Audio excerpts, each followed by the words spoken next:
Does anyone here keep a journal? How long have you been doing it? Speak up. It's okay. 4 years. Do you find it to be helpful? Good. It's something that I always wished that I had done. And there actually was one brief period in my life when I did keep a journal.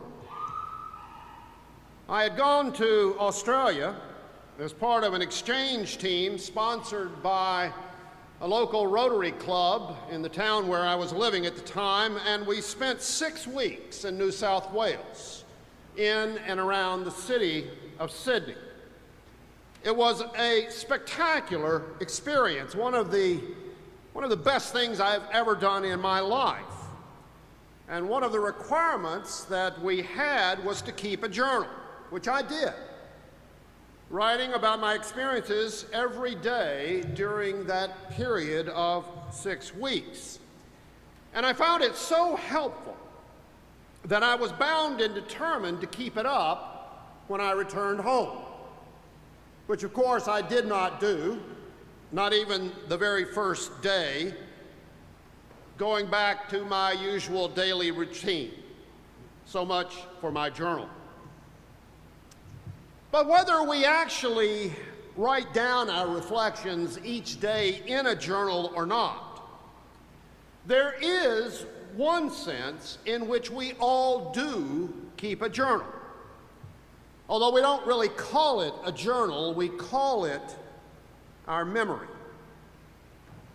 You see, our memories are a kind of journal, a way that we organize the events of our lives into some kind of coherent whole, a running tally of our lives up to that point.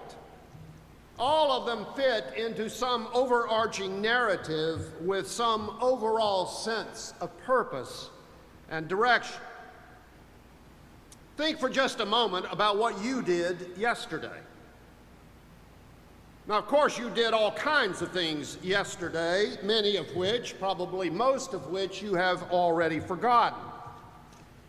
But the things you remember doing yesterday, your memories of yesterday, have simply become the latest chapter in the ongoing story of your life. And you will add to that story with your memories today.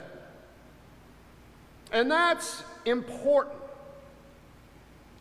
because none of us wants to think of our lives as merely some kind of pinball machine where each day is just a series of random oscillations that in the end amount to nothing. No, we all want to be part of something bigger, some ultimate purpose to our lives, some overall direction. And so we organize our memories along that axis as a way of making sense of our lives, as a way of thinking of our lives as being headed in some direction, and not just wandering aimlessly through life, even if we are. Now, one of the most critical parts of this effort to make sense out of our lives is how we view the experiences we have that may be painful, and therefore how we incorporate such memories, those painful memories, into our ongoing narrative. How do we make sense of it? Now, it can be any kind of painful experience. It can be a health problem, one that affects either us or a loved one in some serious way. It can be the loss of a job or a particularly galling failure. Or it can be the end of a marriage or some other long-term relationship. It can be anything.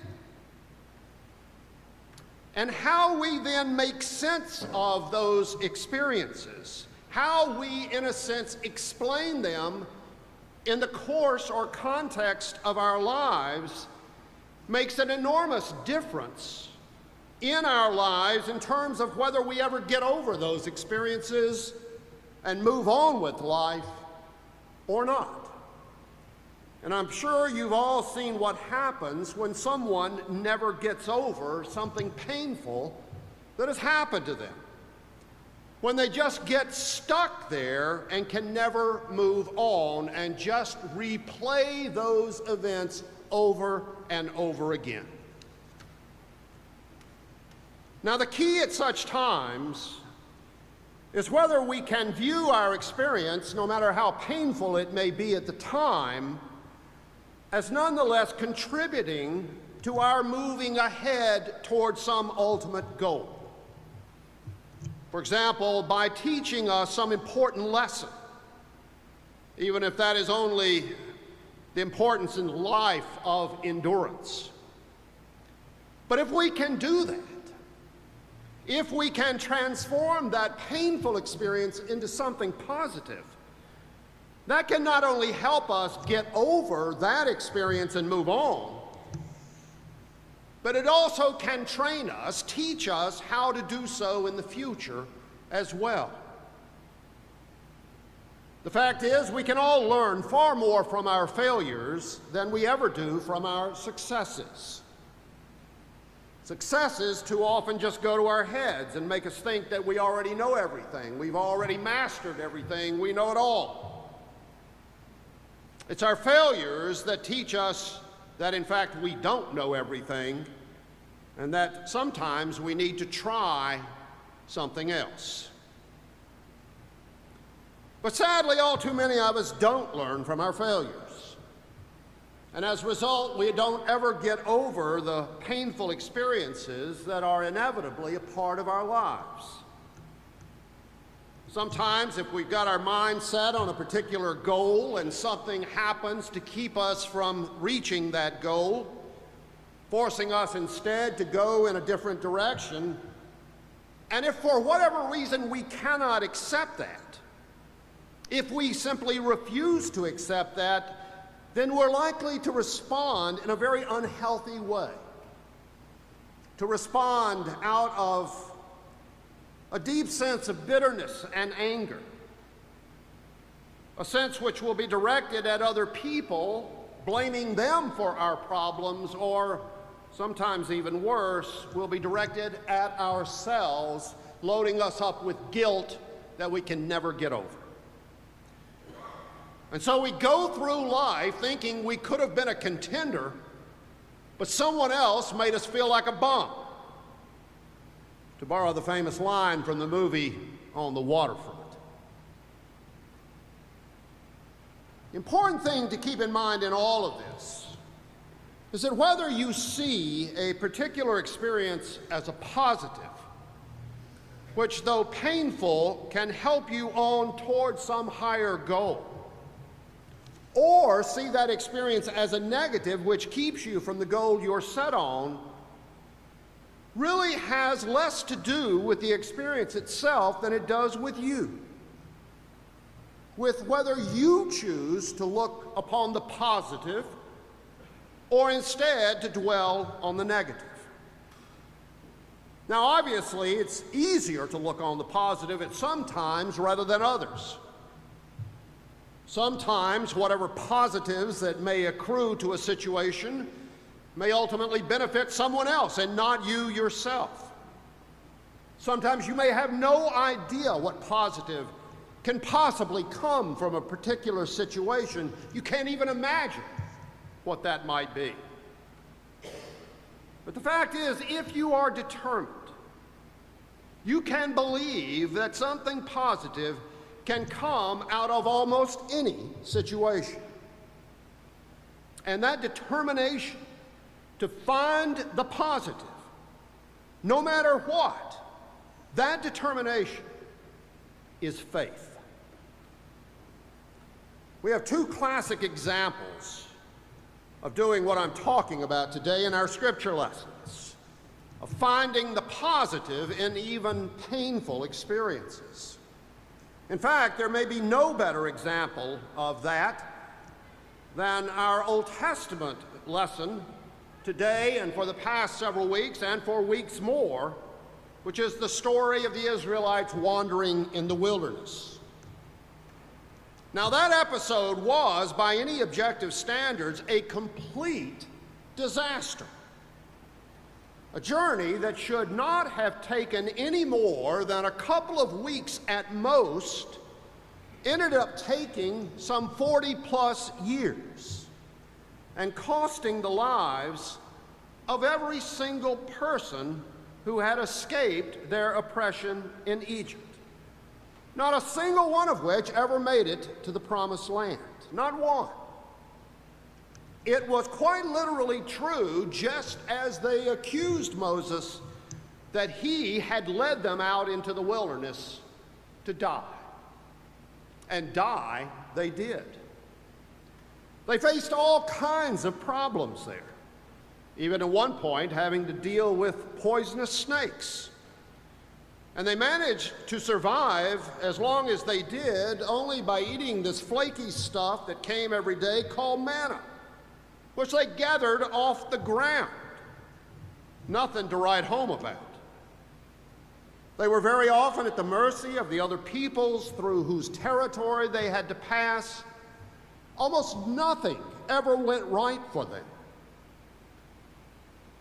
And yet, for all those problems, and despite their very real suffering, in the years to come, the Israelites would look back on these years, on this time in the wilderness, as a time absolutely critical to their coming to an understanding of themselves as God's people. Those years in the wilderness being seen as a crucible out of which emerged their faith in the God of Abraham, Isaac, and Jacob. Indeed, just as for many Americans of a certain era, the Depression, for all the suffering it brought, was nonetheless a positive experience, one that taught those who did endure that time what was really important in life. So too, when the Israelites composed the sacred history of their people, that sacred history we know as the Bible, they portrayed the years in the wilderness as a time when Israel was closest to God. They found the positive in what otherwise was an extremely painful experience. Now, in much the same way, it would have been very easy for the Apostle Paul to view his life as a failure.